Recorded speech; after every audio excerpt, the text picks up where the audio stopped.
Well, thank you very much. Now I'm going to take your speaking test. And first of all, how are you today? I'm doing great by the grace of Almighty Allah. How are you, sir? I'm also doing great by the grace of Almighty Allah. What's your name? My full name is Akamul Haq. Everyone's call me Akamur. You may call me Akam. Well, where are you from? Basically, I am from Feni, which is located in the southern part of Bangladesh. It is a small town, but it is very beautiful district in our country. Good. So how many family members do you have? I have 5 family members, my friends, 2 siblings, and including me. Okay, so what's your favorite food? My favorite food is biryani because it is delicious and very tasty food.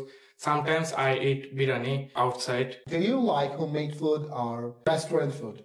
I also like house food because it is very delicious and it is very healthy food.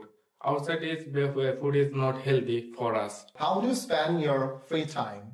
Sometimes I go to outside with my friends and family members and so on. Okay, who is your best friend? My best friend is Shine. He is my childhood friend. He is a very honest and humble person. Okay, do you practice English every day? Yes, sir. Most of the time I practice English every day. When you joined Rahas English Care, so you couldn't speak in English a single word or sentences, and right now you can speak in English very well. And how do you feel? Sir, definitely I feel very good. Or whenever I came here, I couldn't speak properly, but right now I can speak.